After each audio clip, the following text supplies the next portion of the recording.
how to create a hybrid framework in Selenium and what are the benefits of framework, right? Instead of writing individual classes, what is the use of framework and what kind of reporting we are going to use for that framework? How can we read data from external files? Everything we'll discuss. Okay. So before I start this, let me explain. So what is the framework and what kind of framework we are going to use? So framework is nothing but how you are organizing your folder structure or the packages, how you are organizing your packages and classes. That is nothing but a framework. So in this framework, we have different types of frameworks. You might have already heard about this, like data-driven framework, keyword-driven, page object model framework, like hybrid framework. So today we are going to discuss about hybrid framework.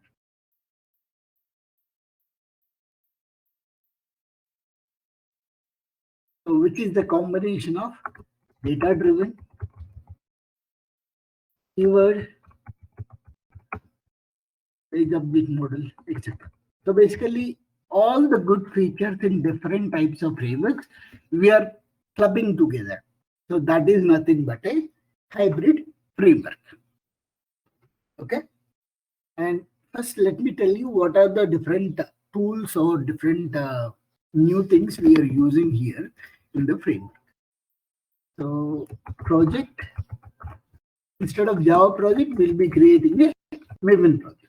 You guys might have already know about this Maven project, like just need to add the dependencies and everything.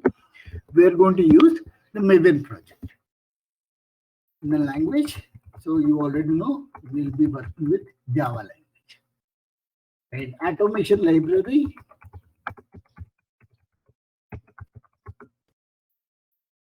Selenium WebDriver. Then unit testing framework. We are using TestNG. So as you already know, we have two different types of unit testing framework. One is JUnit and another one is TestNG. So TestNG is most popular for at least for Selenium, I'm saying Selenium, because the different features of TestNG which we have are useful for enhancing our Selenium WebDriver scripting. So that is the reason we'll go with the TestNG. Then reporting is very important here. Like once you execute your test case, you want to see whether the test case is passed or failed, and what are the steps are passed, and which step is failed, and the details about the failures and everything you would like to see. So reporting is an important one. We are going to use extend report. So what this extend report is, that is a third-party library, so which will be helpful in generating HTML reports. So we'll be generating HTML reports, so we'll use extend reports. And then test data. So we'll use Excel sheets, and then for that we'll be using a new dependency called Pillow, so which is useful for reading data from Excel sheets. So why we are using? There are other files also, like POI, AXL. These are some of the other jar files which will be useful for reading data from Excel sheet. But why we are using Philo is because Philo makes reading data very simple. You can, with 2 lines of code, you should be able to read data from Excel sheet. But this POI and JXL, we have to write some lengthy code for that. So, but we will be using this Philo. Yeah. So these are the main things which we are using, or main dependencies or frameworks we are using in our framework. So we'll see in detail one by one. So how to use and where to get these dependencies and everything. Before that, let me explain this Maven structure. What is this project Maven structure and what are the different packages are available? So SRC main Java. So this is one of the main folders of the framework. All the code related to framework. If you want to write any enhancements to Selenium WebDriver or any customization related to Selenium WebDriver, we'll put it here. And then we have another folder called SRC Test Java. All code related to application. So going forward, we will be discussing about object repository or application reusable functions and scripts. So those are all will be available in the SRC Test Java. So apart from this, there are a couple of things which we need to know. So that is a pom.xml. So which is a common thing in your Maven project. All dependencies. Like if you want to download a Selenium server jar file, or if you want to download Philo jar file or extend report jar file, so those are all will be available in the pom.xml. And report. This is another folder where HTML file will be available. Then test data. Excel files with some data. Data is nothing but that is the test data. Okay. Just save this and I'll put it there. Framework. So these are the things which we are going to cover. So now what we'll do is we'll just start our Eclipse and we'll start creating this framework from the scratch.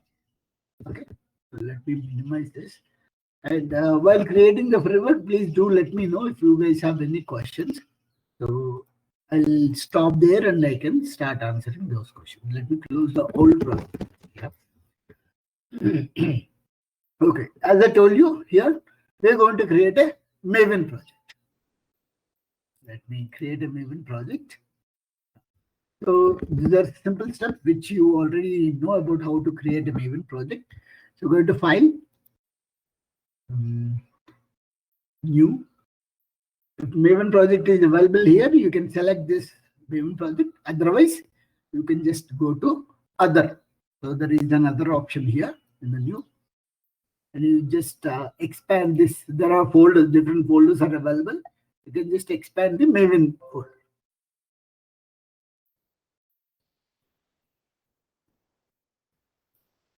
One second.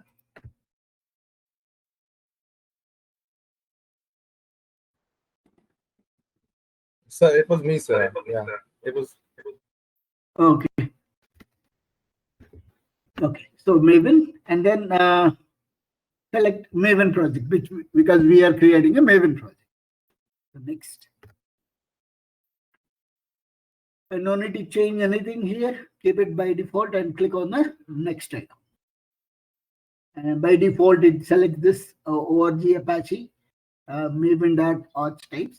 So quick start. Click on the next. Here also you need not to select anything. Just click on the next. So it will ask you what is the group ID, artifact ID, and the package. So group ID, generally we'll keep it as our company name. So I'll just keep GC Reddy is my company name. And then whatever the artifact ID you have given, that is nothing but the framework name. So the project will be created with that particular name. I'll just say framework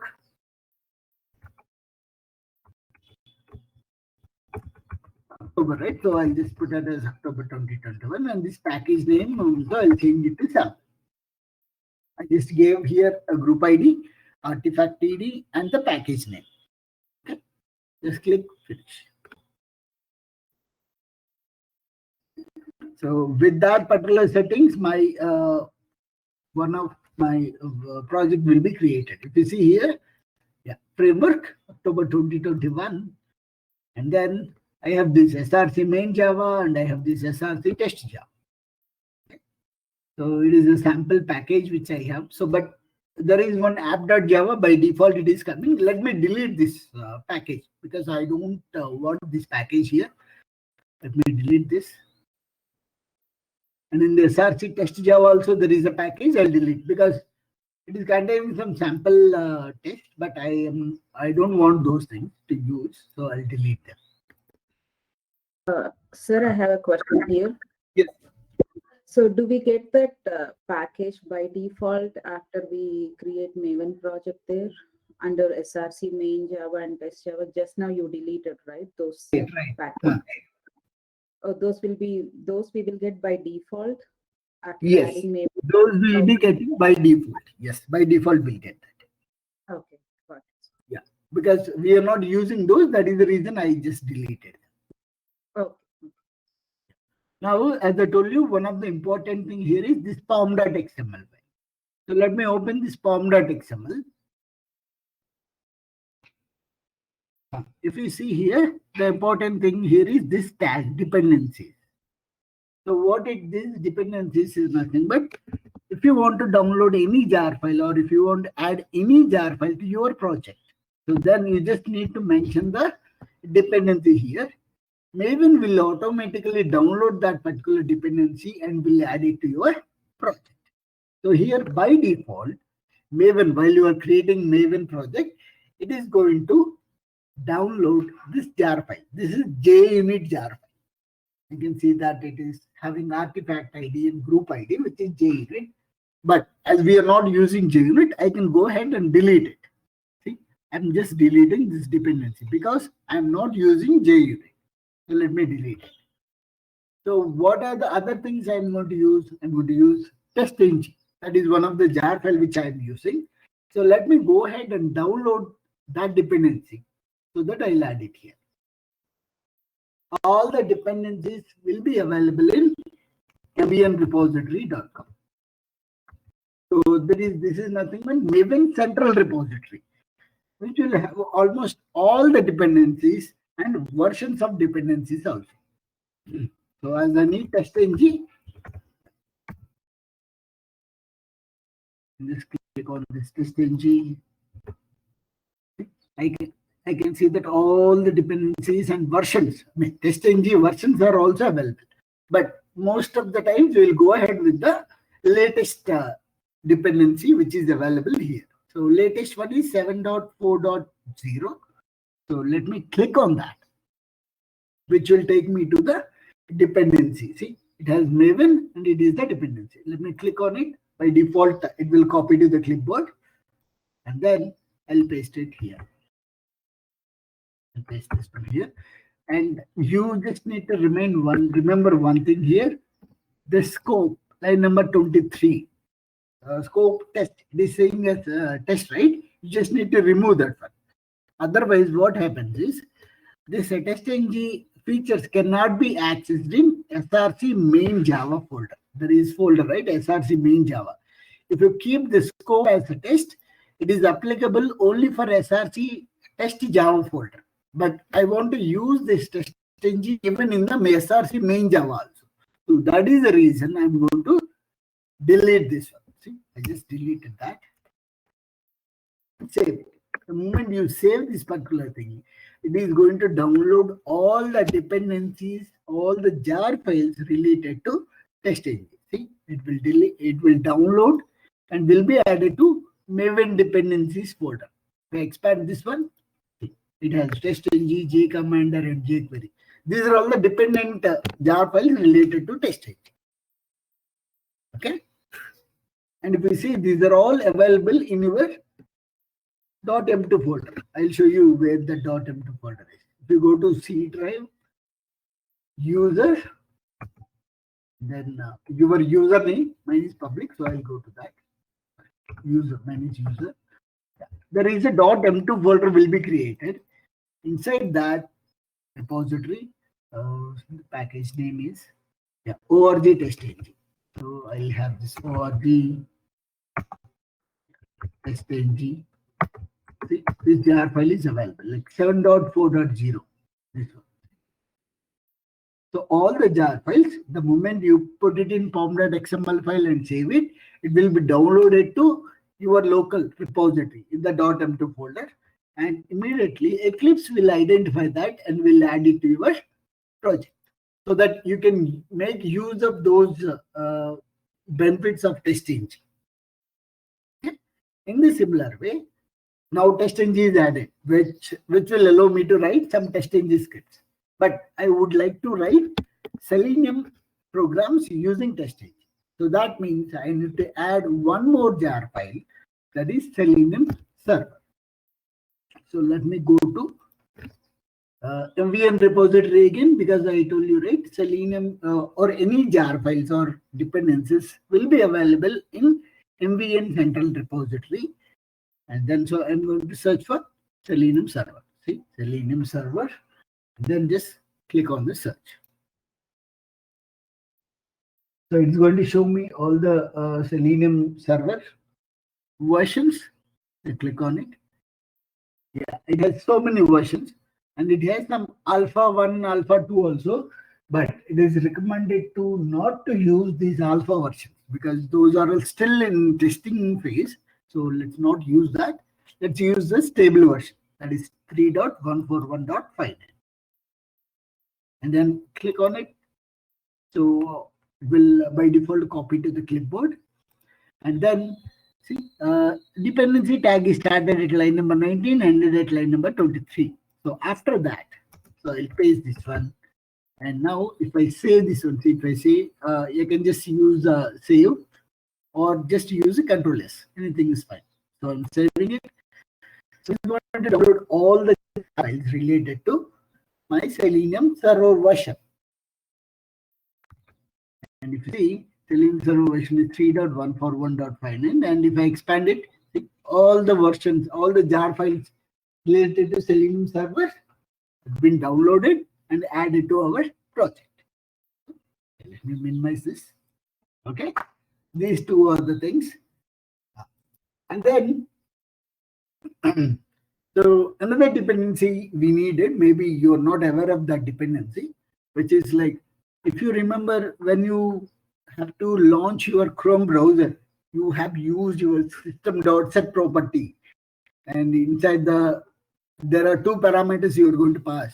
One is WebDriver Chrome driver, and then part of this particular Chrome driver.exe.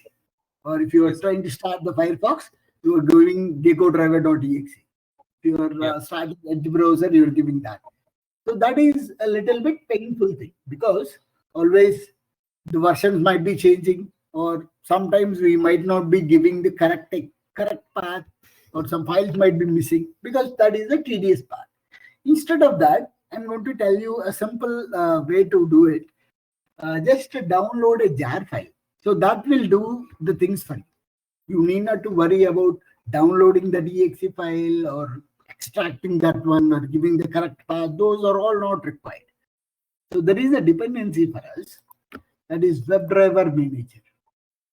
This one, this WebDriver Manager, I'll download that dependency now, and in the later sessions I'll tell you how can we use that. Oh, sorry, in few minutes I'll tell you. So click on this WebDriver Manager, and as always I'll try to take the latest one. So copy to the clipboard, then add it to our project in the pom.xml and save it. The moment I save it, it will download the dependency related to WebDriver Manager. So why this WebDriver Manager is required? Because it will automatically download the corresponding exe file, whatever you have mentioned as a syntax, either Chrome driver exe or Gecko driver exe or Edge driver.exe. Everything will be downloaded by this WebDriver Manager, and it will automatically set the path, system.set property, and it will automatically set it. You need not to worry about where it is downloaded, how can we do it, and everything. No need to extract anything, no need to download anything, no need to set the path. So this is the easiest way and more reliable compared to the other way. Okay?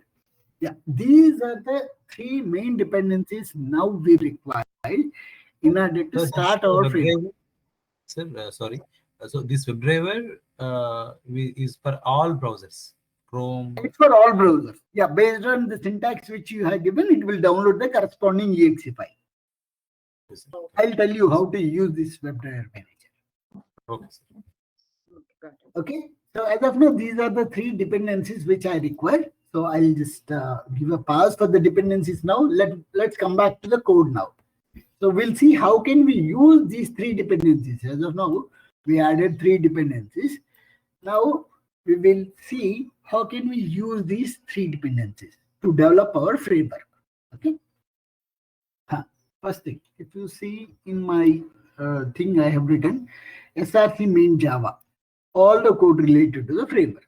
So first what we'll do is we'll segregate the code into 2 things, right? One is framework related, next one is application related. So in the SRC main Java, let me create a package. I'm going to create a new package. I'll name it as config. These names are like, I'm trying to give a generic names, you can give anything. But as per the company standards and syntax, they give in this way. company name dot config. So here GCR is my company name, so I just give GCR. If your company name is Infosys, you can say INFI, something like that. So this is as per the standards basically. So GCR dot config. So config is my package name actually. So I just added these 2 things, dot company name. And then click on the finish. Okay. Here what I'll do is I'm going to create a class. So which will have the code, how to start the browser and how to stop the browser initially. So let me create a new TestNG class here because I am going to use the TestNG, right? TestNG class. One second, it should be main, not the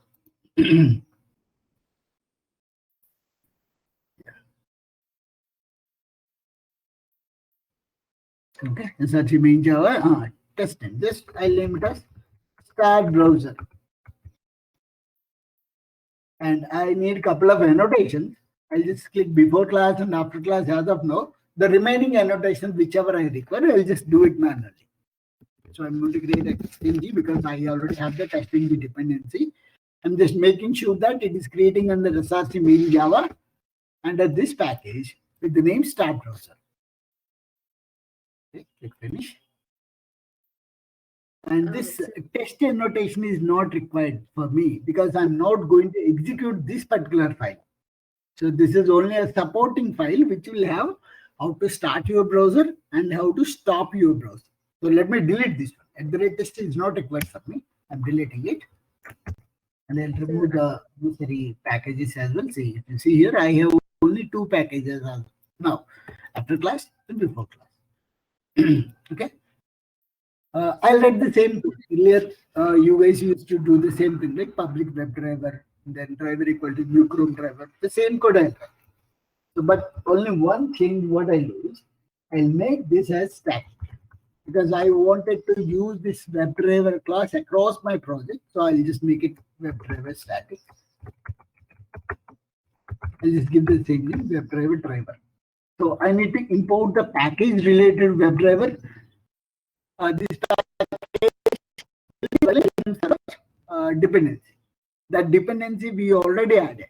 So whenever I mouse over on that particular error, it is going to show me import this package. Okay. org OpenQA Selenium. So I'll import that package. Yeah, see here, this package is imported. Fine. And then what we are going to do in the WebDriver. Before class, generally in the before class, what we'll write is how to start our browser, right? I'll say driver equal to new Chrome driver. Let's say I'm trying to do everything in the Chrome driver. So I'll just say control space, it will automatically fill the details for me. So it gives the suggestions. I'll just take this.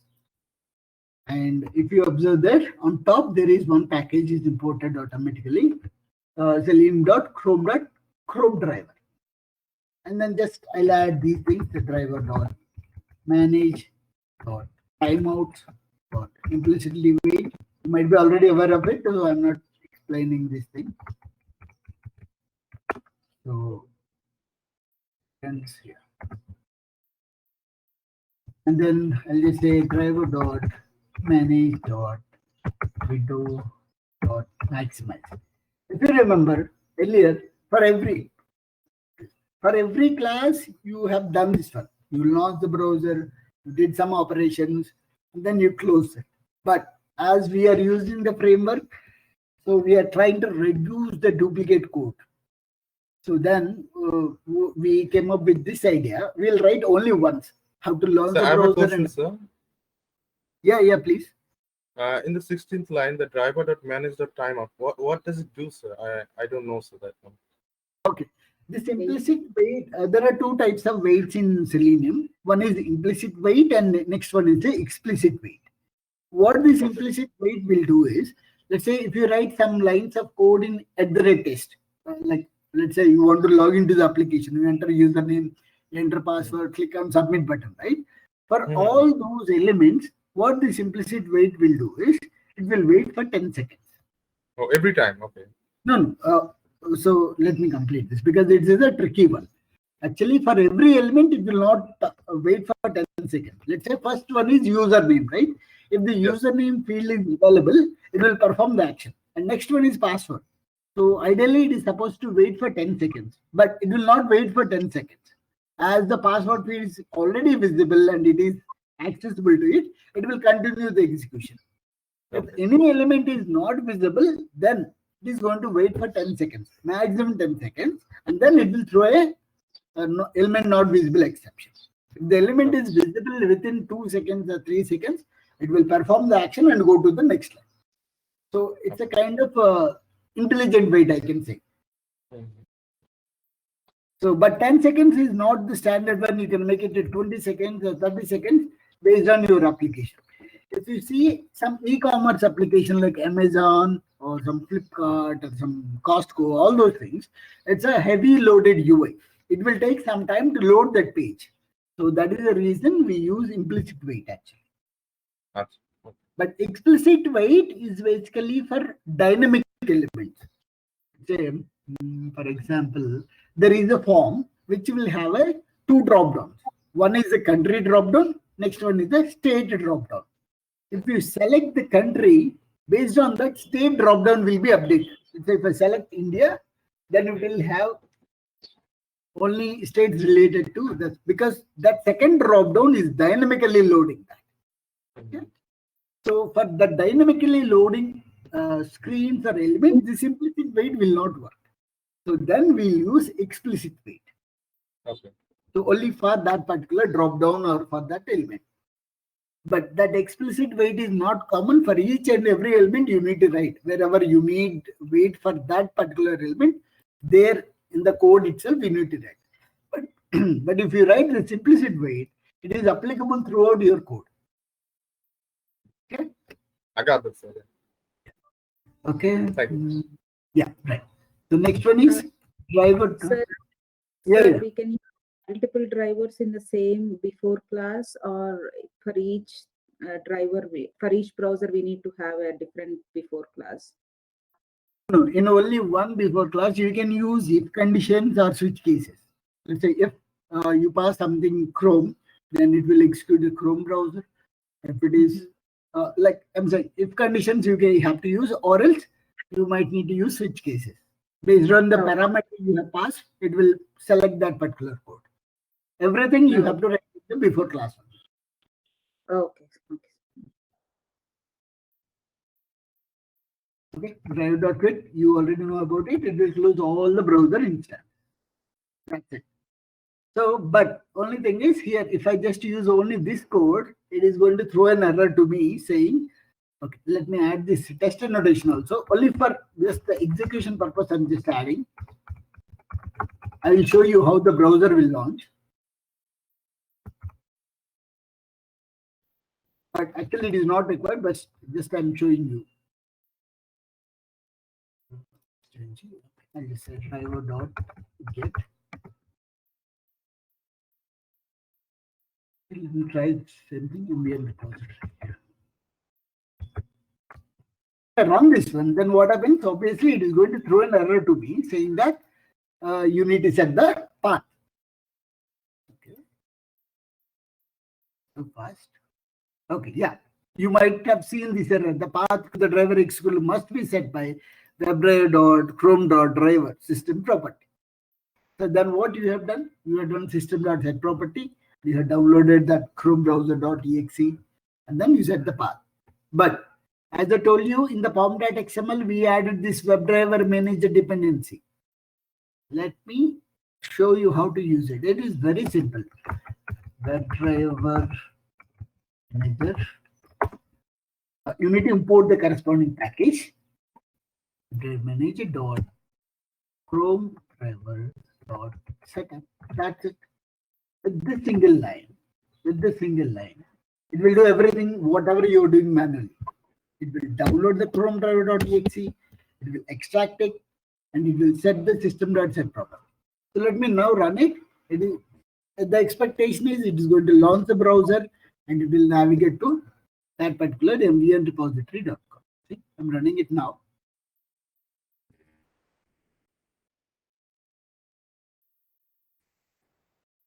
See, it will launch the browser and it did the rest. And if somebody wanted to do this one, like Firefox driver, Firefox driver setup. Somebody wanted to do Edge driver setup. That's it. And then obviously correspondingly you need to change this one. Instead of Chrome driver, you might need to use it. But I'll just put a comment here so that you'll be aware in the future. So any questions? Or do you feel it is very simple, right? Instead of downloading. It's very simple.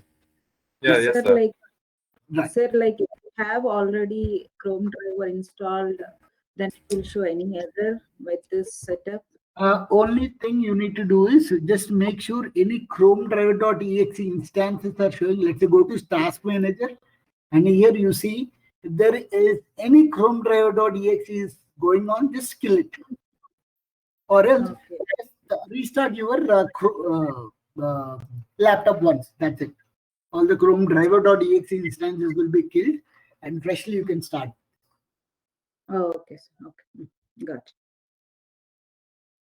Okay, this, as I told you, this test is not required. I'm going to delete this one as this is only a supporting class. One more thing, what we need to do here is, apart from browser starting the browser, I would like to add reporting also, right?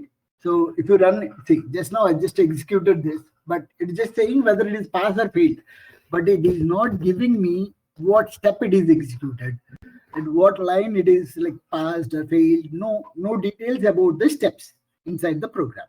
So I wanted that because now we are doing it ourselves. But if I have to send a report to my team lead or my manager or some other upper management, I cannot put it in Excel or saying this one, right? I need to give some beautiful format like these many test cases I have executed, and these are the passed and these are the failed. Okay. For that only, we'll be using this extend report. Okay. In order to use that extend report, I need a jar file.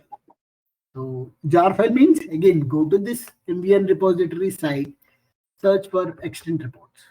I'm just searching for extend reports. Okay, I'll go to this dependency. I'll take the latest one, 5.0.9, and take this, okay, copy to clipboard, and simply go to pom.xml and add another dependency here. Say this. The moment I save, it is trying to download this jar file and will automatically add it to our Maven dependencies. I think it's done.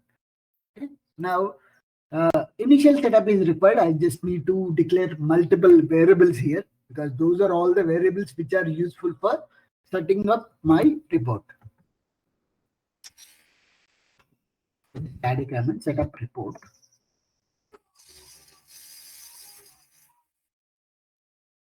Generally, if you go to any organization, the framework will be there, because until unless it is newly started, somebody is not, there is no automation in your company, then you have to do the setup action. But if there is a company already there and if the framework is already there, somebody might have done it for you, everything. Whatever we are writing in SRC main Java, somebody has already done it. You just need to consume that one. But as we are trying to do it from the scratch, I'm telling you everything. Okay, couple of things I need to, basically the variables I need to add. Let me add one by one. 4 variables I need to add. Public static extent reports. I'll just give a variable name, extent. Extent report, extent. Next. Extent test.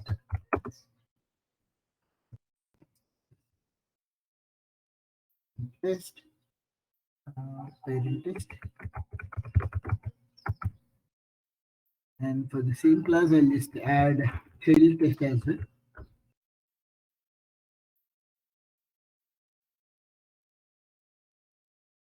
And let me add Spark reporter.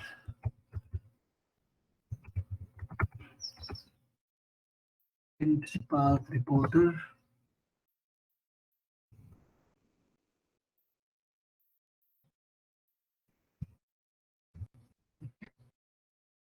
Let me add a package to this one. Change to into extent test. Oops, I given wrong spelling. Yeah, extent test. Yeah. These are the 4 variables. And if you remember TestNG hierarchy, annotations hierarchy, so at the top there is @ before suite. That will be executed first. Later, @ test before test. So let me add this one. @ before test. Because as per TestNG priority, this annotation @ before test will be executed first. So report initialization, I need it first. So I'm going to add this one. Public void generate report. I'm just trying to give some generic names so that by seeing the method name, I can understand what's happening there. Okay, let me create an object with this Spark reporter. Spark reporter equal to new and Spark reporter. We will expect a file. So where you want to create a report? Basically, this is us. So what I will do is I'll create a new folder here under my framework with the name report or reports. I'll just say reports or report. Okay. So I'll just give the same path here also in the file. Report. And what is the name of the file you want to give? Let's say you can give any name. My automation report or automation report or regression report, whatever it was. Let's say I'll give automation report .html. The first step what this will do is it will create an empty file with the name automation report.html. That's the empty HTML file.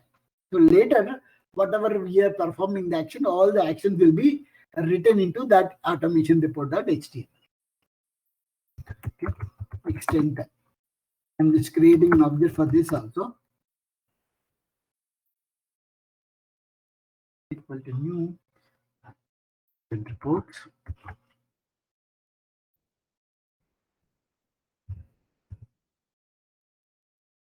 Okay. And then extend dot attach reporter Spark report. This will set up a file for you. So basically, this is the extend report setup. These 3 lines will set up a file for you. I mean, it will automatically create an empty file. And now it is ready to accept whatever you say, write these things, all these will be written into the automation report.html. And one important thing here you need to remember is at the end, you need to close that extended.flush because the file will be open, right, to write it. Flush. Yeah, this is mandatory. Like you are doing drive.pit, right? In the same way, you need to flush it. Basically, write everything into the HTML file. That is extended.write and close it basically. Extended.flush. And one more thing you need to do is one more annotation you need to add, that is before method. So I'll tell you why we have added this before method. Once the report is generated, you will get to know. Before method is a public void method name. And I need to pass a parameter method here. Let me add. I'll just add the remaining packages also so that there will be no errors.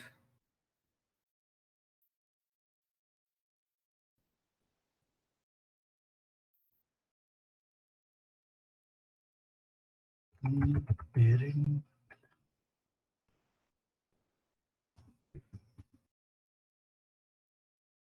Dot.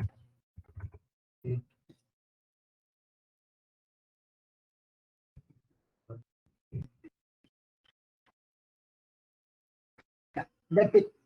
This is the only thing we need to do in our Start browser.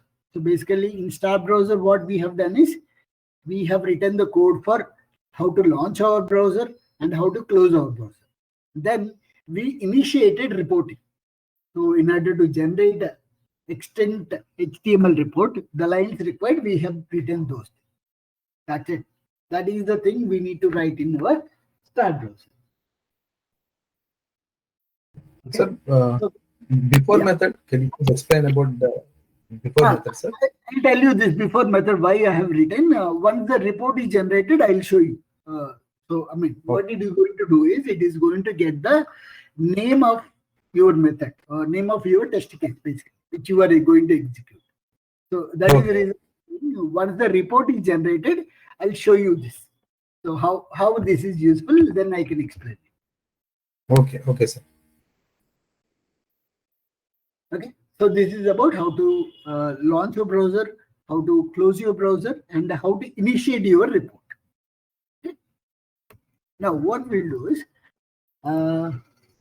so earlier when we are writing the program, we are writing driver.findElement.click, driver.findElement.send keys, driver.getTitle, all those things we are writing everything, driver dot and everything. But now what we will do is, we will eliminate that. Like instead of writing driver dot everything, if you want to perform a click, you just need to use the command called click. If you want to type something, you just use the type. So that we are simplifying the complexity of driver thing. So ultimately we are using the same commands only, driver dot find element and all those things. But we are trying to customize those WebDriver commands in a easy, understandable language. Okay? Let me do that. In order to do that, what I'll use, I'll create another package under src main Java only. I'm going to create a package in com.gcr.wdcmds because these are WebDriver commands. So I'll just say in shortcut I have written wdcmds.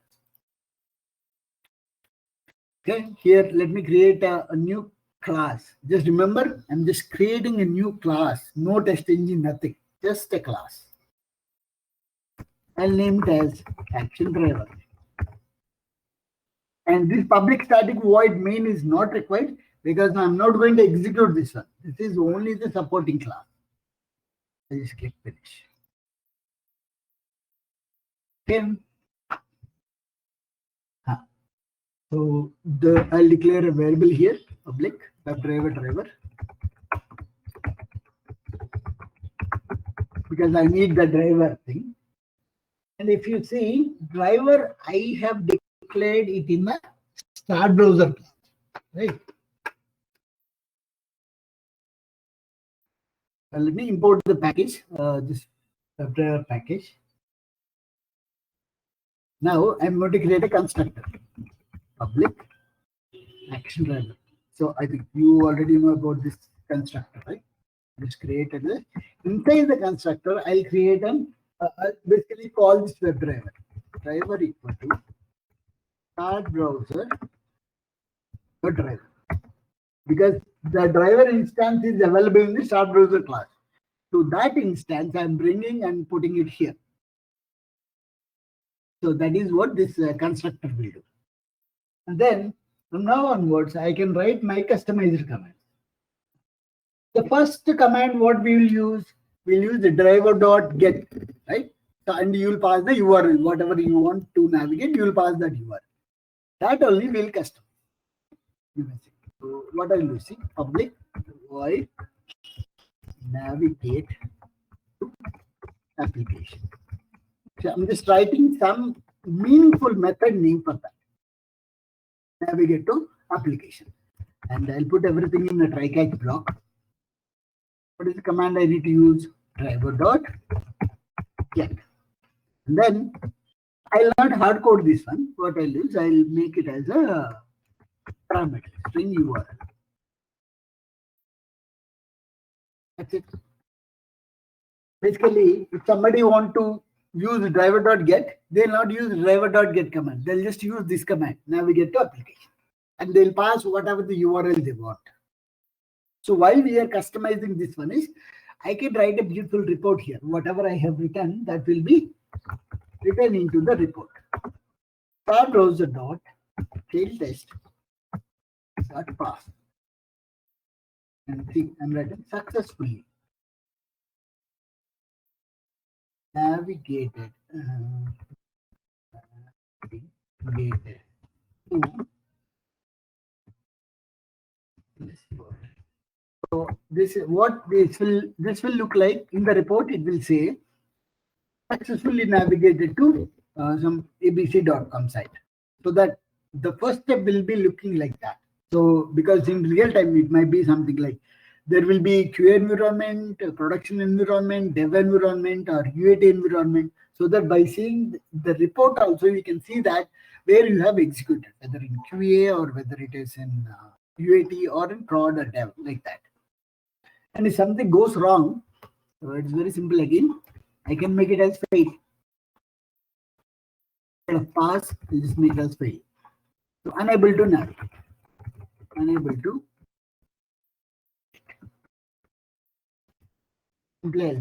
And this, whatever you have written inside these parameters is up to you. If you don't like successfully navigated, you can just say navigated successfully.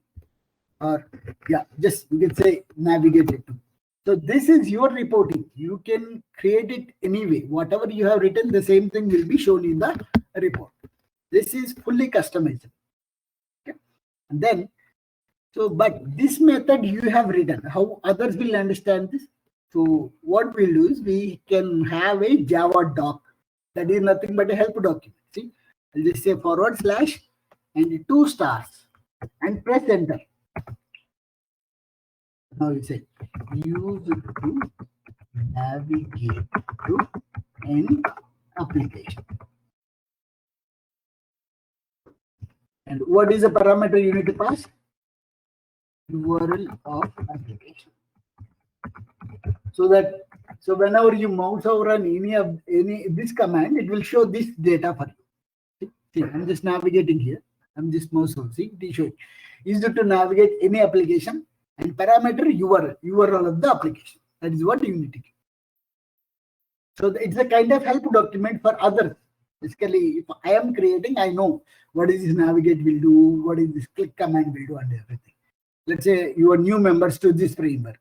So you want to understand what this command will do. You just need to mouse over on that particular, whenever you use in the script, you just need to mouse over on it and it will show you the purpose of that particular command. That is the reason, as a best practice, whoever is developing the framework, they will write this Java doc so that others also can understand the purpose of this particular command. What are the other commands we needed? We need a click command, we need a type command. These are some basic things, right? Let me go ahead and write this. So public void click. Again, I'll write in try-catch block. So simple driver dot find element. Okay. You need to pass a locator here, but here as it is a generic method, you cannot pass any locator, right? So make it as a parameter by locator string ELE name. So ELE name is nothing but element name, so that in the report it will show you perform the click operation on that particular element. Okay, dot click. Now, if something, if it is passed, then like this. Performed click on which element it is. On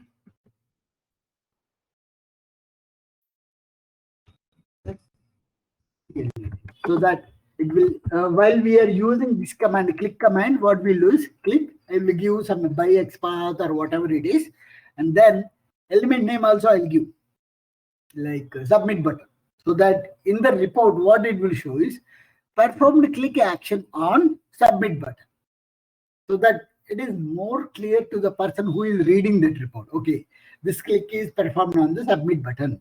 Okay, this click is performed on the add to cart button. This click is performed on the withdraw button, like that. And something goes wrong, what I'll do is I'll just make it as fail. I'll make it as fail. Unable to perform. Unable to perform. Click action on that particular element.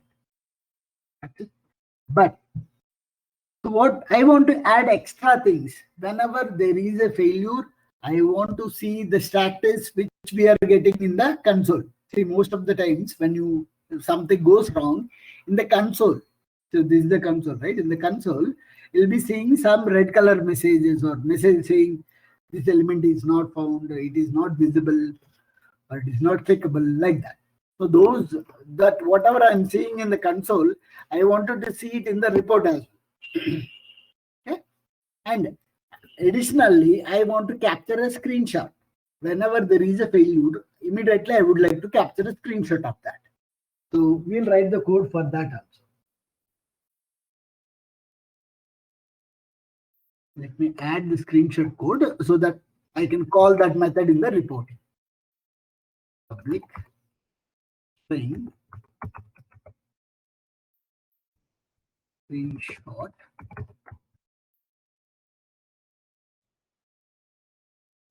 I'll say return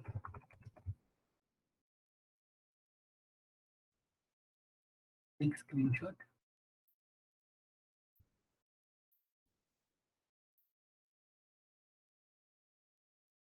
Driver instance help us, then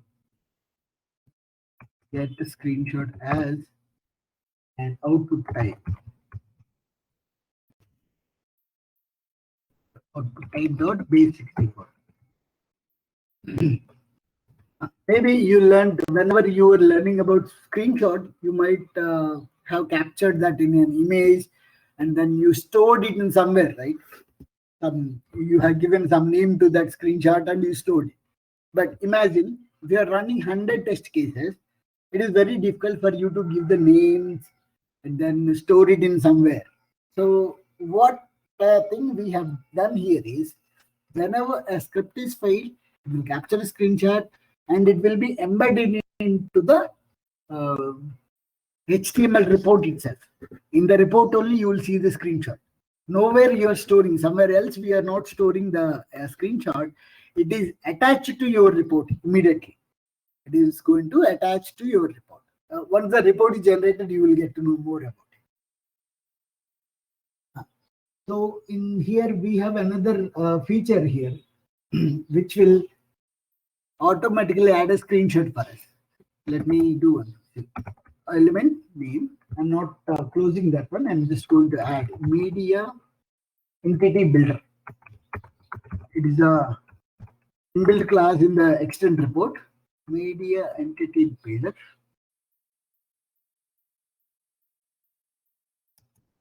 create screen capture from base 64, and I'm going to call the screenshot method. Okay, dot builder. It is going to capture a line and add one more brace. Yeah. It will do two things. One is it will write this one, enable to click on this particular thing, and it will capture a screenshot as well. And then I need the exception stack trace also, right? So I'll just say start browser dot shell test dot info. So basically the information is required, which is nothing but stack trace. And then just to throw exception.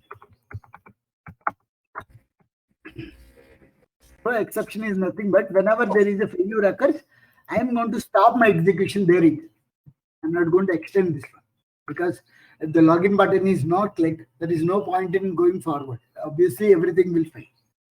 So for this also, I'll be adding Java doc. 1/2 stars and press enter. Use it to perform click on links, radio buttons, and checkboxes. That is the purpose of the click command, right? Locator, get it from object repository. Because we are going to use object repository, I'll tell you. Element name of the element. Obviously, that is the exception. If somebody want to perform this driver.findElement.click, they need not to use this line no more. They'll just use this command called click. That's it. And they'll pass the parameters. What are the parameters are required? They'll pass those parameters. Maybe it might be a little bit confusing for you, but once we started using this one, then you will get a better understanding why we have written all this. Let me add one more command, that is the type command. So basically send keys. Because these two are the very frequently used in order to do anything. Public void type. Again, try-catch block. Driver dot find element. Okay, let me add the parameters for this. By locator string test data, because data is also required here. String element name. Okay, I'll just put locator here.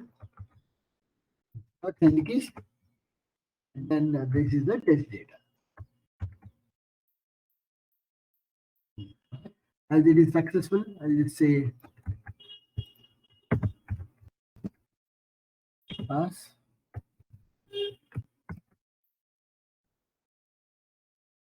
Successfully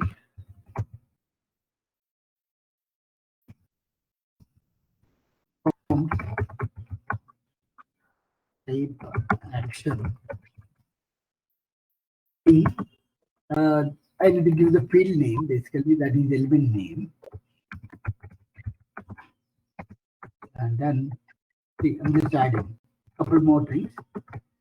With test data. So what is the data I'm going to add? Test data.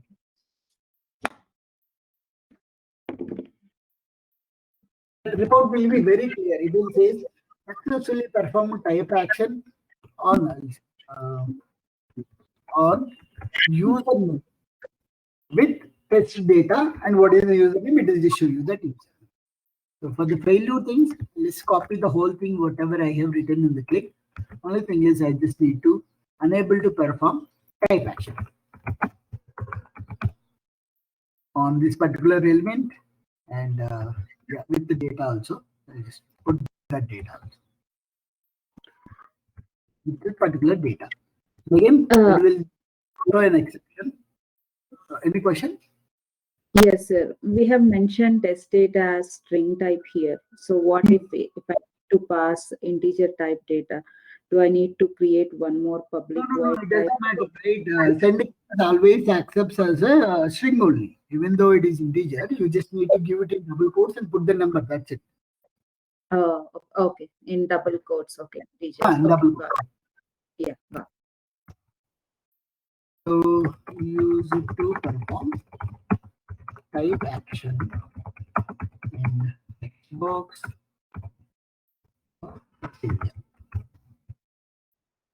Then locator again get it from or this data, get it from external files,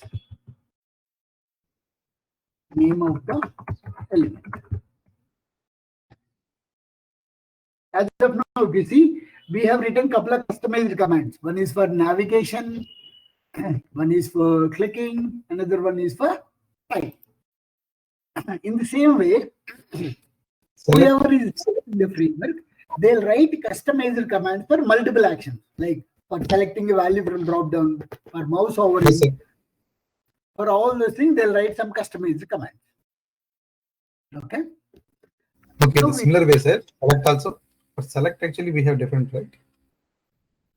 For select also, we can write these things, but let me finish this. Later, I can write that for select and mouse over. Okay, sir. I'll show you how to write that.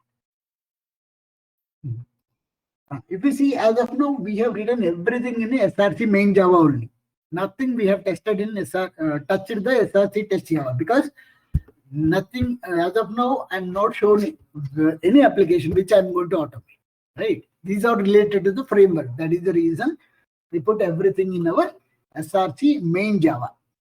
Now we'll do automation for an application. Let me pull up this application at home. At home. I'll just go to this particular site, at home.co.in. This is the site which I'm going to automate. So I'll tell one scenario, that is log into the application and log out of the application. Okay. So for login, see, I'll just navigate to this. Click on this My Account. Yeah, these are my credentials for this. Click Submit. And then once it is logged into the application, and then I can just log out of this application again. So these are my steps basically. In order to do this one, what are the things I require? So 2 pages are navigated. This is the I can say this is the home page, and this is the login page, which is giving me these things. So 2 pages are there. That means I'm going to create 2 classes here. Under SRC test Java, let me create a new package that I will call it as Object Repository, com.gcr.or. I mean, simply I'm just saying it as OR. That is nothing but Object Repository. Okay, click Finish. Let me create a class. Home page. So as I told you, in the page object model, what we'll do is, for each and every page in your application, you will create a class. So you will create a class. Why? Because you'll put all the elements there. And what are the elements you need, you will put it there. Okay, in the home page. So what is the element I need? This My Account, right? First, let me identify this My Account. Inspect. Okay, it has a href, it has class, it has title. Okay, let me write an XPath by using this title attribute. Okay, let me write an XPath. // a @title equal to this one. Okay. Oh, okay. It is trying to identify 3 elements here. Then let me see. If you see here, it is trying to identify 3 elements, but I need only 1. Okay, this is the second element. If I just see here, this is the second element. So I'll simply put parentheses for this, and then put number 2. So obviously it is going to select only 1. Basically, uniquely, I'm trying to identify that element. So simply I'll write public by static by the name, as it is the link, right? I'll just say link LNK, my account. So that by seeing the name of that variable also, I should be able to understand what is that link, a text box, a button, like that. by.xpath. That's it. In the same way, for every element, each and every element there, I just need to identify this value. So based on my requirement, I need to identify the elements. In this particular scenario, I just need only one element in the home page. That is my account. I just clicked it, and then it is navigating to another page, right? I'll make it as the login page. I'm going to create another class called login page. Okay, here also I need two elements or three basically. Public static by txt. What is that? This is the email. Okay, email. How I'm going to identify this one? Let me inspect it. Okay, it has type input, it has name, ID. Yeah, I have this ID, so I'll go ahead with ID because that is the easiest way to identify. ID. Then for password, it has ID. For the password also, I'll take this. Click by txt password to by.id again. Earlier we used to write this in our scripting, like driver.find element by.xpath or by.id. We used to write in our script, but now we are putting everything in a organized way. We are putting elements in one place, we are putting commands in another place, like that. So why we are doing this one is to reduce the redundancy and for easy maintenance. So the submit means with this, it has a class, it has a value submit. Let me try with the class. /input the rate class single quotes and factors. Again, it is having three elements. You can see one of three. Let me see which one is this. Yeah. Oh, I think this is the first one. So if it is first one, I need not to give any index. Right. Public static.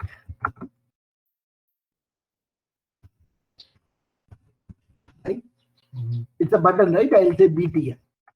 Submit. By.xpath.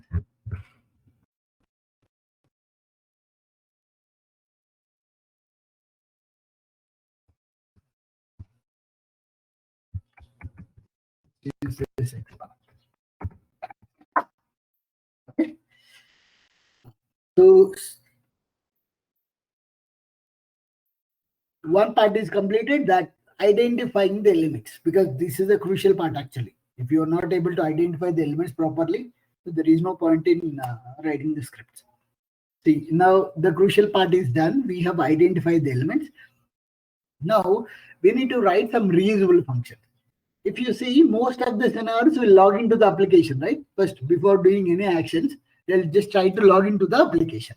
So login is a reusable function for me. Let me create another package under SRC test Java. New package. I'll just say com.gcr.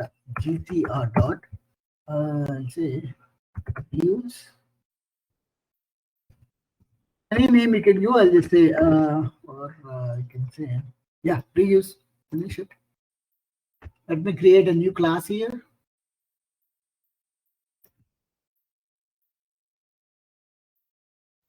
I'll name it as common function.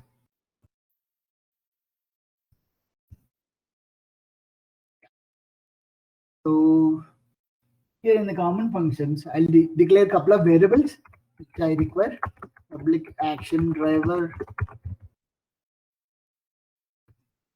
I'll name it as a driver. And WebDriver also I require. Public WebDriver driver. Import the package for related to WebDriver. Then I'll create a this one constructor also, public common function.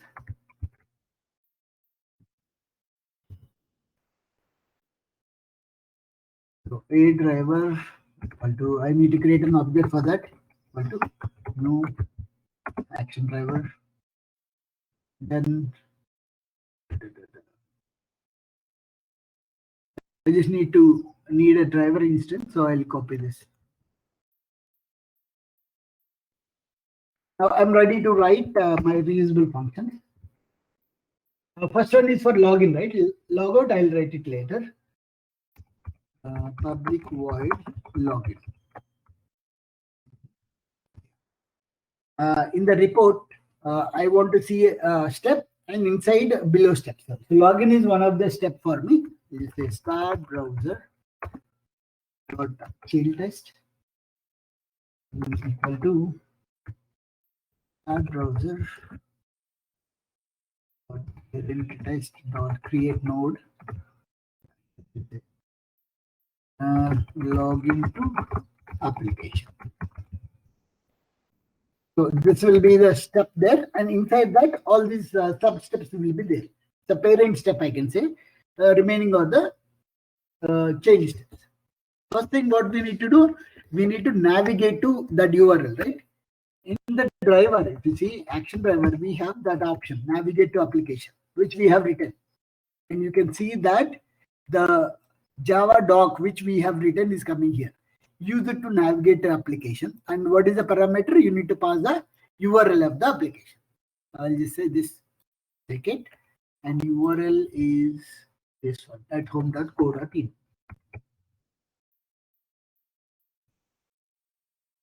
First step is done. What is the next step? This is in home. I need to click on this my account, right? This is the link. I already have the object repository for this. So a driver dot, what is the command I need to use? Click is the command.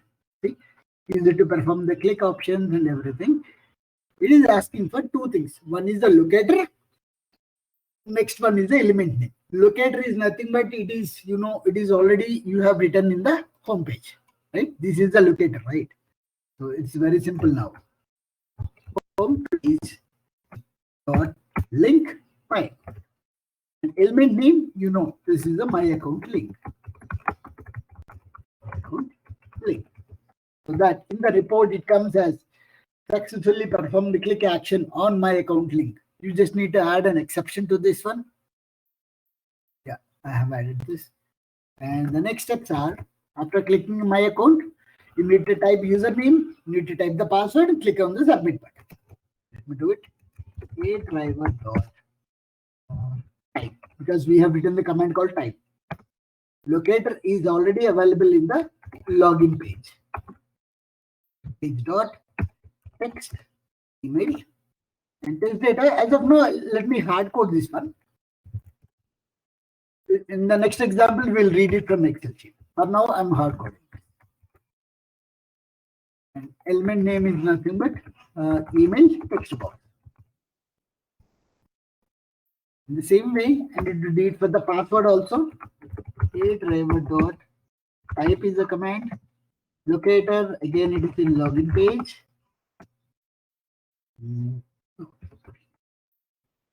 Page. But it's a txt password. This data, my password.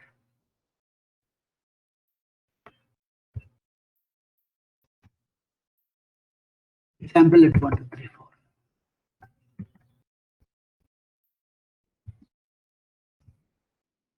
An element name.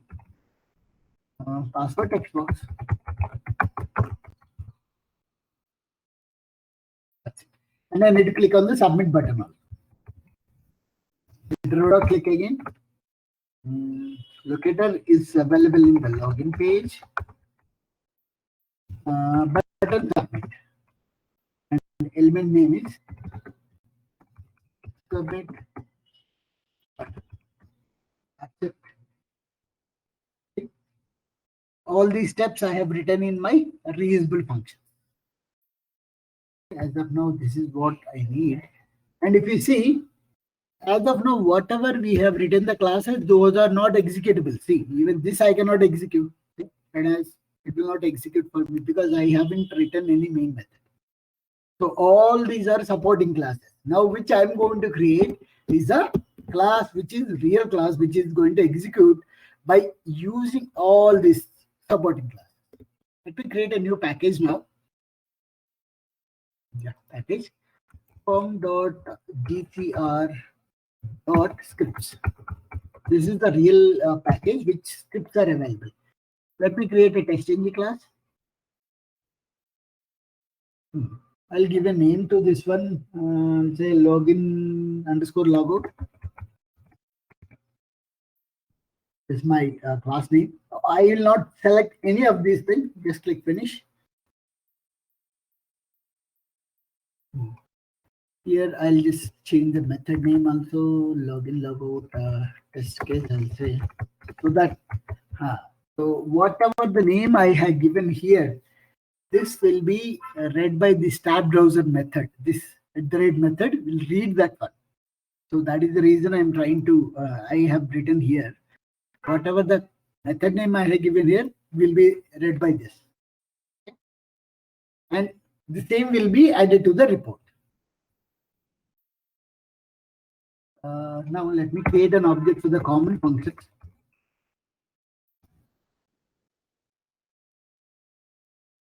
CFS new common functions. Now cfs.login. That's it. And I just need to add an exception to this one.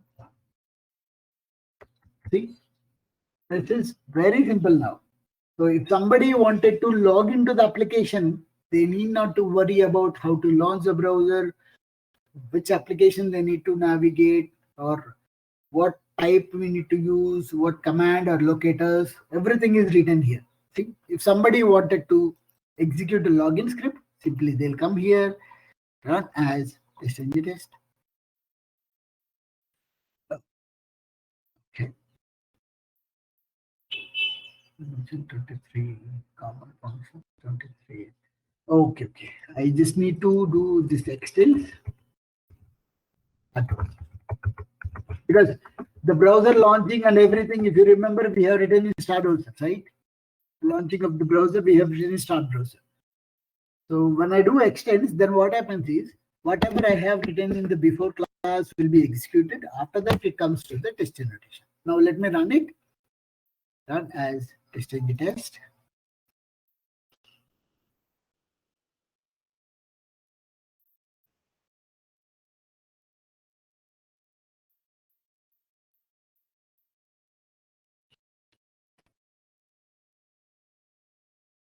Oh, I think it's done actually. Just typed in and click on the thing, but we are not able to see. Let me put some thread actually. Actually, these are not required in real time. I'm just putting for our purpose only. Just to see it. But I think I can show you the report. Let me refresh this my project. Refresh it.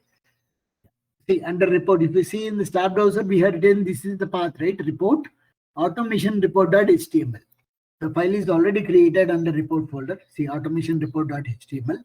As this is HTML, I'll try to open it in browser. So just right click on it, open with system editor. It's going to launch in my default browser. Yeah. See here, if you see login logout test case, this is the name of my test case method. So how it is came is because of this before method. This before method is going to get the name of the method, method.getName. So dynamically, whenever my script is started before that, it's going to get the name and passing it to the, you see, the parent test. So that is nothing but it is put here and here, the test case name. And this is login to the application. If we see in the common functions, in the login, I have written this, right? Yeah. See, login to application. This is what is showing it as a parent step. But if I expand this one, see, when I click on this one, See, it is going to show all the steps which are under this. See, navigate to application. So what you have written for this? Successfully navigated to, and URL you passed it. Same it is showing. Successfully navigated to that URL. Then click. Performed click action on that element name. If you see the element name, you have given it as my account link. Performed click action on my account link. So basically, this reporting is a beautiful report which will give you what is the parent step and what are the things happening inside that parent step. And then successfully perform the type action on email text box with the test data, this one. And this again, password text box with the test data, this. Performed click action on submit button. Ready? And then if you don't want, you can just click on it, it will be collapsed. Sir, can we convert this? Sir, can we convert this report into Word document or PDF format? By default, it doesn't have that option because it creates an HTML only. But maybe by using extra things, some Java third-party libraries, you can convert into other format. But I'm not sure whether if you convert into PDF or anything, but these actions will work or not, I'm not sure. Okay. But how can we share this information with the client? Simple. You can just copy this one. You can paste it wherever you want. Let's say, let me copy this. You can just email it to whoever you want. Just email it. This is a simple file. You can just email. Yeah, this is a file. Okay. Oh, okay. For sharing purpose, you asked me that one, right? Okay, only like HTML format we can share. Yeah, so normal HTML file, you can send it in email. Let me show you one more thing. Yeah, one more thing. Like I told you, right? Screenshot will be captured, right? So for that, what I use, I'll give you some wrong locator here. Okay. This I intentionally changed this one. So let me run this one now. So why I'm showing this one is it will capture the screenshot and it will give the information also why it is failed.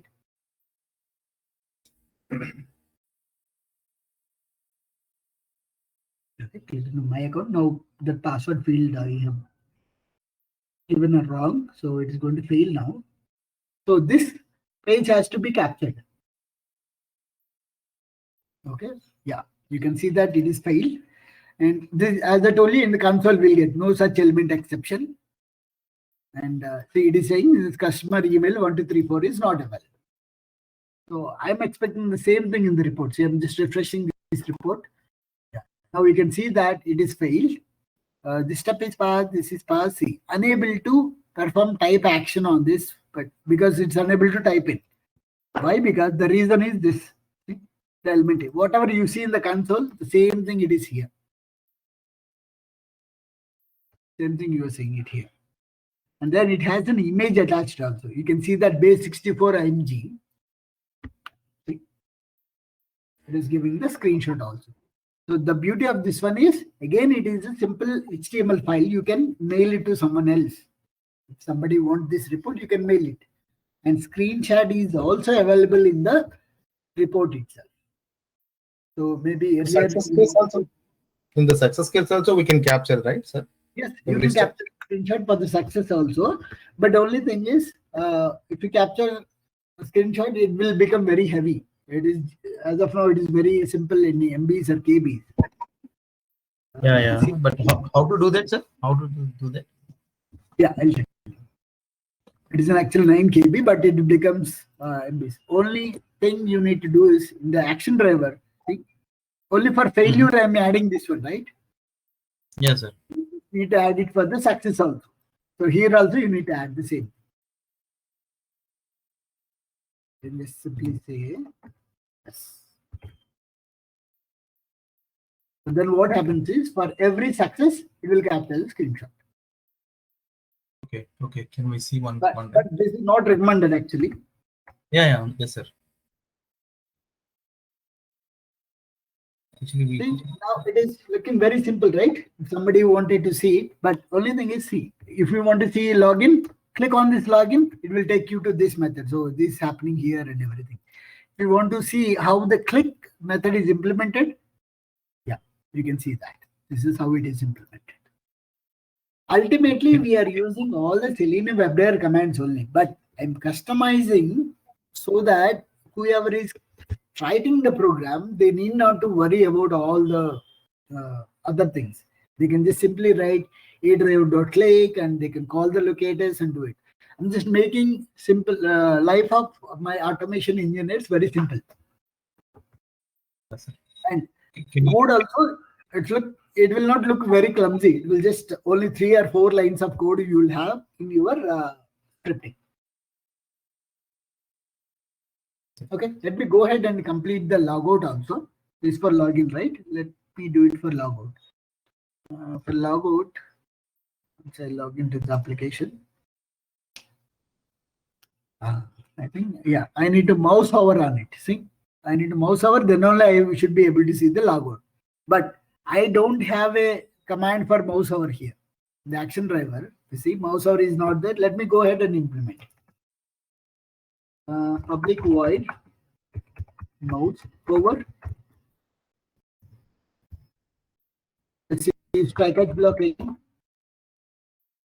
I need a locator. File locator. String element name.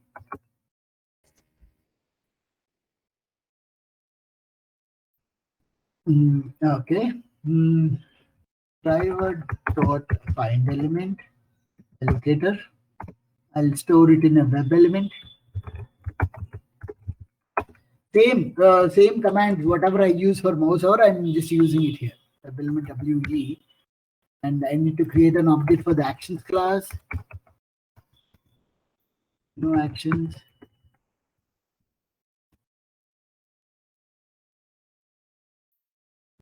As a driver instance, yeah.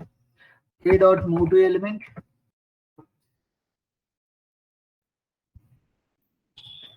Move to element and WE dot field dot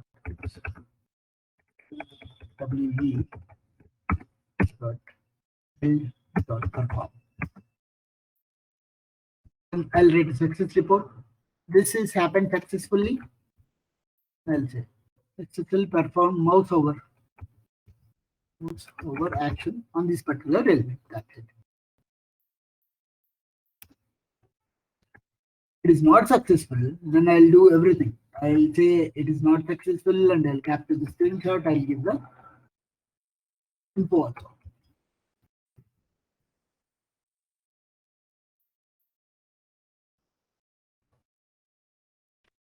I just need to add an exception for this. As usual, I'll add the Java docker.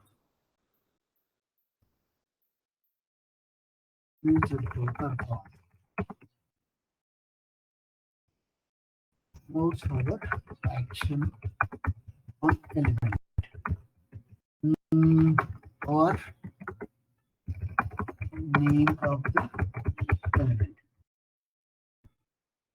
Okay. This is how I can write any customized command. See, nothing new I'm doing. If you don't have any customized command, this is the command you will write for mouse over, right? Same thing I'm using, but wherever I have the parameters, I'll just making a function with those parameters. That's it. Okay. Again, I'll come back to the home page. In the home page, I need to identify this locator. Let me identify this.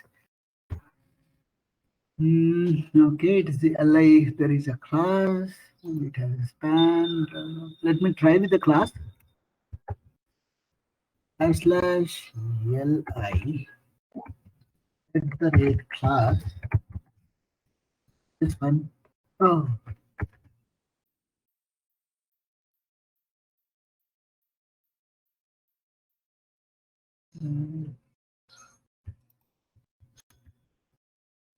/li rate class equal to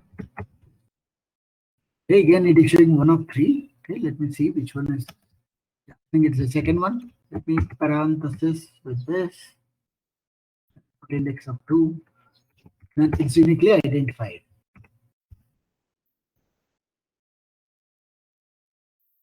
Okay, yeah, I'll write it here. Public static by. Again, it is also link account, right? LNKLJ account. By dot xpath.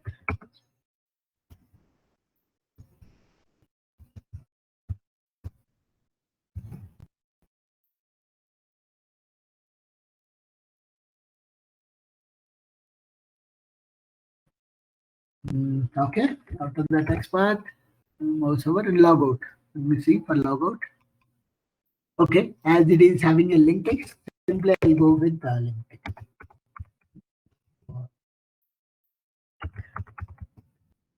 By LNK logout. Link logout, so LNK by dot link text.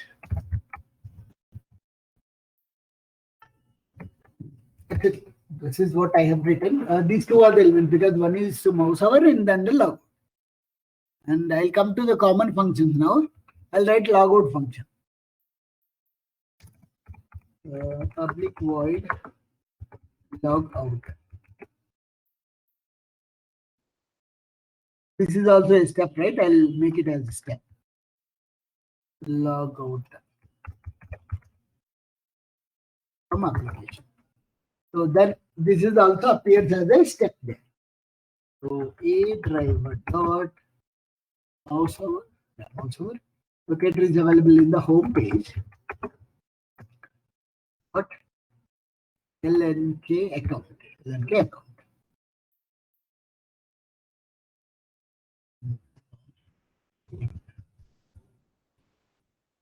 Need to add an exception. That a driver dot click. I need to click on the logout link, right? It's available in the home page. Link logout. Element name I'll say logout link. That's it. Yeah, I've written a login function, I've written a logout function. So simply I'll come back here and CFS or logout. And I'll just put 2 second click so that we can see what's happening. But in real time, I'm saying it is not required for us. Thread dot scripts are not required. Let me execute this.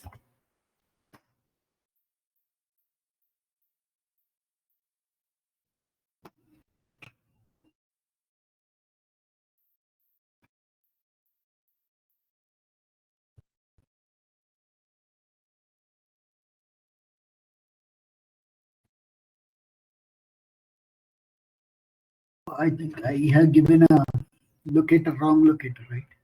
To show the screenshot thing.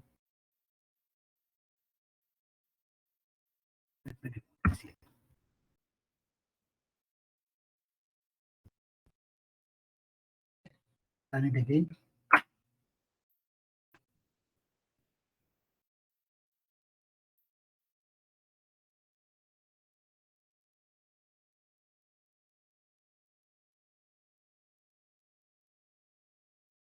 Oh, okay. I think they're blocking our automation thing. Let me do. Actually, they're blocking the automation script. I know the alternative. Let me see that. Generally, it will not appear actually. The robot thing and everything will not appear. This side is trying to block the, because they can easily identify whether it is a manual action or it is a script action based on the speed it is typing. So they have identified. So I'm just trying to manipulate that thing. Only by increasing thread sometimes. I am guess because then it thinks it is a manually they are typing. Yeah, see. Okay. Because if you see automation scripting, right, there will be no gap. It will firstly it will type something, even typing the text and everything. Got it. But whenever you're doing manually, I mean, just it's a cheating that one basically. But Yeah. in real time, it is not required for you, because as that is your test application, right? It will not show any robotic thing and everything. If it is showing that robotic thing, you might need to ask your developers to disable that one, because that captchas are designed. The purpose of the captchas is to stop the automation, robotic things. Okay, you cannot automate captchas. Remember that one. Yes, sir. Okay, that is executed, and let's see the report. See, now you can see that login to application is one step and logout from application is another step. It will give you all the steps here, and when I click a logout, it will show me all the logout related steps. Got it? By just calling those functions, that's it. I mean, these sleeps, as I told you, these are not required, but I'm keeping it for your purpose so that you can see that login is happened, logout is happened. Yes, sir. Yes, sir. Got it. So, any questions till now? No, sir. It's good. Okay. Good. One more topic we left is we'll read data from Excel sheet. As of now, if you see in the login, I have a hard coded this one. I got training at Gmail and sample 1 to 3. But if somebody wanted to give some different data, that too from Excel sheet, not they don't want to hard code, or they don't want to give parameter in the script. They wanted to read data from Excel sheet. That is one of the good feature of this framework, which allows you to read data from Excel sheets. Yeah, with We'll the possible tell that. include select also, sir. Okay, you want to see that select thing. Yeah, yeah. It's very simple. Public void select by text. Let me add the parameters required. By locator, obviously it is required, and string visible text. String. So these are the 3 parameters are required. Everything I'll put it in bracket block. Again, I'll take a web element here, because I will identify the drop down, right? That I'll put it as a web element. And then I'll create an object for select class. New select. It requires the web element. Dot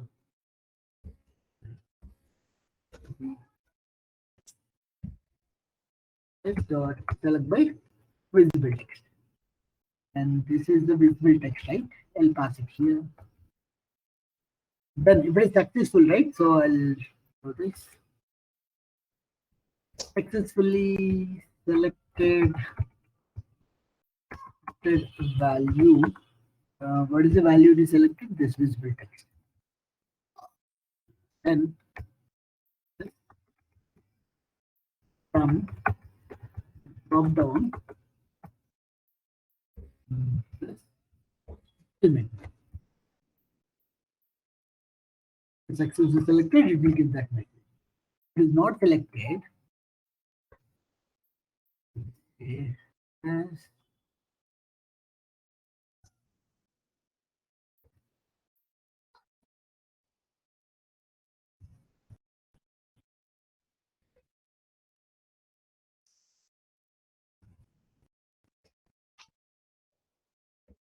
As declaration, unable to select. Unable to value, this value from drop down. Yeah, that's it. I'll write a Java doc for this also. Slash star select a value from drop down using text. Locator again, object repository, build text, drop down value, element name of the. That's it. See, if it is not there, you might have done this one, right? See, I'm just using the same thing in the try block, but additionally, wherever I need parameters, I need pass the locators, I'm just adding those as the parameters to me. So by using this customization, I'm getting a couple of benefits. One is nobody need to worry about internal logic, what it is doing. I'll just use self-build visible text and then pass on the locator, which drop-down value they want and name of the drop-down. It's a country drop-down or address drop-down like that. Okay. Yes, sir. Yeah. Okay. What we're doing? Wanted to read data from Excel sheet now. For that, let me create a folder here. Test data. Data is my folder name. And then let me go there. Test data. I'll create an Excel sheet. Excel. I'll name it as data. You can give any name. Just I gave it as data as my name of that thing. Here in this case, I need only two things, right? Email, password.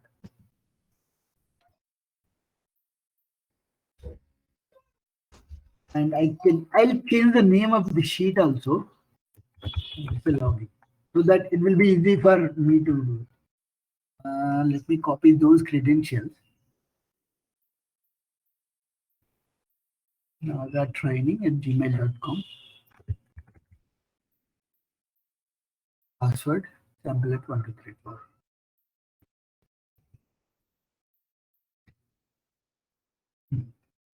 But if you remember earlier in the beginning, we said we need Philo. That is a jar file which is useful for reading data from Excel sheet. Let me get that dependency. Again, I'll go to my this MVN repository where all the dependencies are available here. Just say Philo.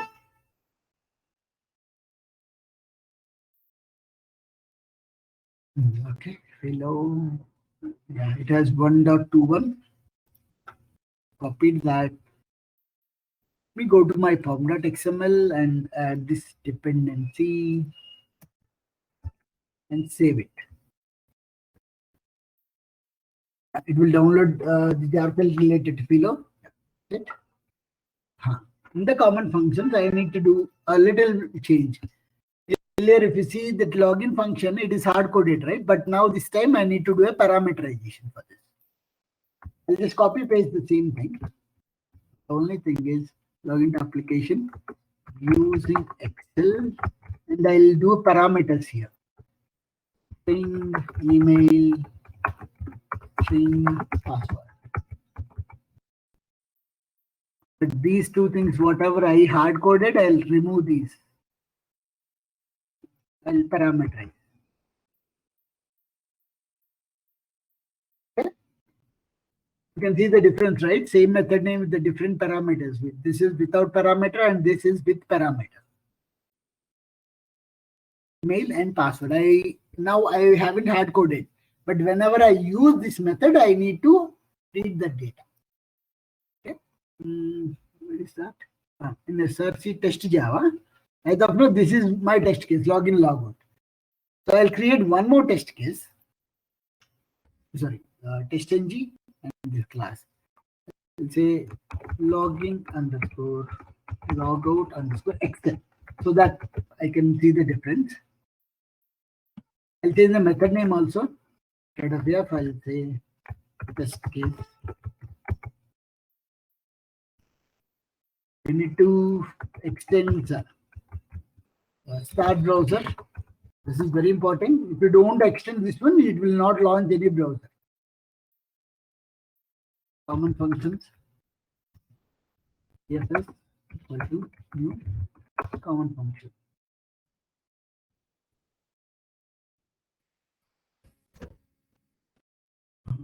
Okay, common functions. Yeah. Okay. Now CFS dot login. So, but I need to use this method. The parameter, right? This function I need to use. But before that, I need to read the data. Let me comment for now. In order to read data from Excel sheet, I just need to create an object below f equal to new below, and I need to give the connection basically. Connection means basically it will ask from where I need to get the data. Connection con equal to f dot get connection, and where is the file? It is asking where is the file. File is available under test data. The file name is data.xls.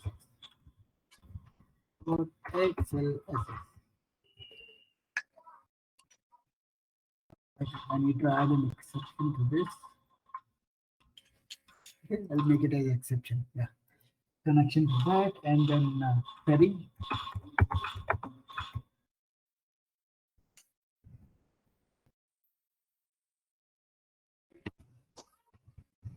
Let's start from the name of the sheet. My sheet is login. So what this will do is it will get all the data from that particular sheet once I execute this query. I'll store everything in record set, which is related to below. On dot execute query. Query is this one. So once the query is executed, everything comes under this record set. So record set can be iterated by using a while loop.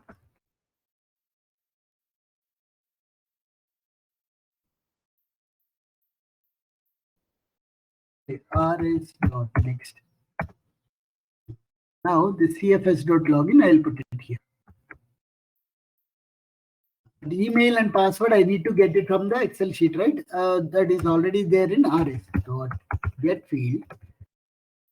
Here you need to give the same column name. If you don't give the same column name, it cannot identify that. Again, for the password, rs.get field. This is the password.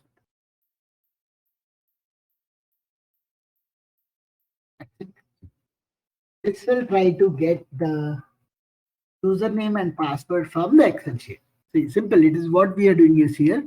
We are telling where the Excel sheet is. And we are trying to write a query. That query, select start from login. So after connecting with this particular data.xls, it will see where is the login sheet. It will get the whole data from this login. And then, so what I'm trying to do is, I'll put executing and putting it in record set and get field. So whatever the email field it is going to get, whatever the password field it is going to get that. Then cfs.logout. Now let me run this one. Let me put some sleep also so that you can see again. Oh.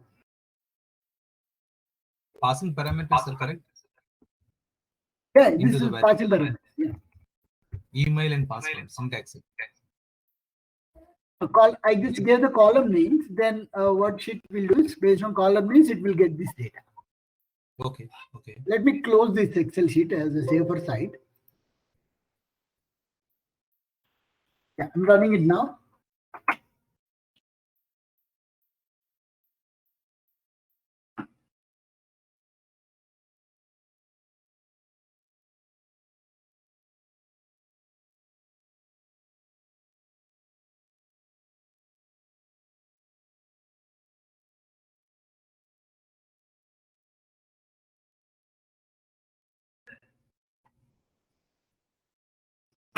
Okay, then it is executed. You can see the report. Yeah, see, login, logout, Excel test case, Excel test case.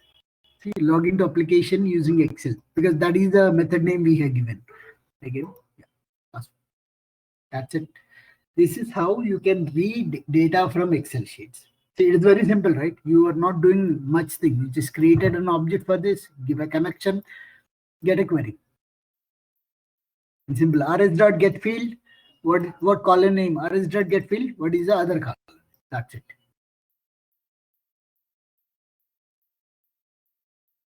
Yes, sir. Got it. Yes, sir. Got it. Yeah, this is how you can just read data from Excel sheets as well.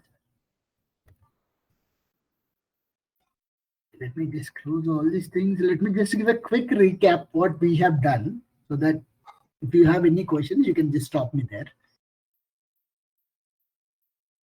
Okay, first we have created a Maven project. And then first thing what we have done is we added all the dependencies which are required for us. First dependency, TestNG we added, and then Selenium server, because obviously without Selenium we cannot do anything. And then the WebDriver manager. This is the interesting one, maybe new one for you guys, which is reduce the lines of code for downloading the Chrome driver or any driver.exe files. And then extend reports. This is the crucial thing. In order to see any HTML reports here, so we are using this extend reports. So customized HTML reports basically. And then below, just for the example, to read data from Excel sheet. Okay. Then in the SRC main Java, we see in SRC main Java, we have the code only related to our framework. There is nothing related to your application. So in the framework, config folder start browser. So start browser will have all the code related to how to start your browser, how to close your browser, how to initiate your reporting. If you see in the before test, we are telling, we are writing the code in way like create a particular automation report.html under report folder. That's it. Just set that one before starting any execution. And then in the WebDriver commands, so this is the customizer commands. It will have all the customizer commands related to whatever the actions we are going to perform. As of navigate to application, clicking, and as a good practice, we are writing the Java doc as well. So that if somebody is new to the system, they can easily understand by seeing this particular description, whatever you have given. This is called a Java doc. Click command. And additionally, for each and every action, whenever there is a failure, we are trying to attach a screenshot and we are trying to get the info also. Why it is failed. Exception also we are capturing and putting it in the report. And that screenshot is a specific one like base 64 format, like we are attaching to the HTML. Okay? That's what we have done in the action driver. And now coming to the application related thing. So object repository, where we will identify the locators by ID, by name, by class, by XPath, everything. Anyway, you can put it here. And as it is this scenario, this login logout is navigating to two pages. So I created one as home page and another one is as the login page. So in the home page, I have written the locators for account and logging out, all those things. In the login page, I have created for text box, for email, password, and the submit buttons. And then coming to the reusable functions, as in the common functions, I made it as login is a common function for me. For every script, I use login. For every script, I use logout also. So this login and logout. This login without any parameters, because I hard-coded those two things here. And this login is with parameters. I parameterize this email and password so that I can read those things from external files. Somebody wanted to give some different XPath or different credentials, they can give it. And simply for logout, this. And mandatorily what I'm doing is I'm making this as a parent step so that all the sub steps will be under the child, under that particular parent step. And finally, I've written the scripts here, login, logout. Important thing here is extend start browser. For every class, you need to extend the start browser. Otherwise, your browser will not launch. Okay? And then simply here, I'm calling those methods. Common functions, created an object for common functions. I'm just reading the login and logout functions. That's it. And actually, these thread.slips are not required. I'm just putting it for our seeing purpose. So In the this same is way, our yeah. This is our main test. Where This is the main thing. Whenever you want to execute, you should go under com.gcr.scripts. There, any script you can execute. okay. And then let me do this one also. If somebody wanted to execute batch of test cases, see, I just select those two things, TestNG, convert to TestNG. It will just create testng.xml. Yeah, it will have the test cases here. You can run these things. So now what happens is, all the two test cases will run one after the another.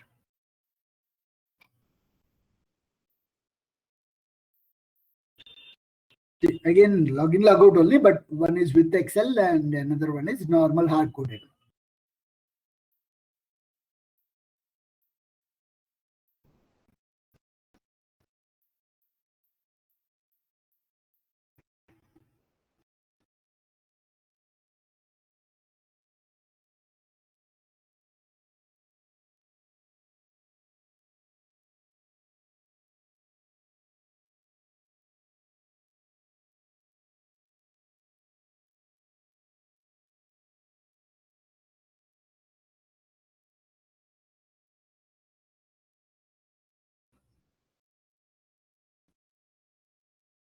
Okay, it's executed two things. Let me see the report now. As it is executed two test cases now. Yeah, okay. It's giving two reports. See, when I click on it, it will show you the details related to that. When I click on this login logout test case, it will show you the details of this. You can see the difference, right? It is login to application, but this is login to application using Excel. That's it. So like that, a number of test cases we can execute. Yeah, that's it. I'll just wait for a couple of minutes.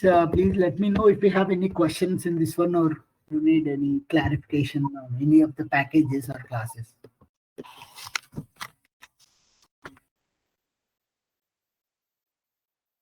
You're good, sir. Can you able to share the code also, sir, with possible? I'll share you the code as well as the recorded session so that you can use this as a reference. Yes, sir. We will Yes. try once more time. Sure. I'll do that. I'll do both the things. The recording.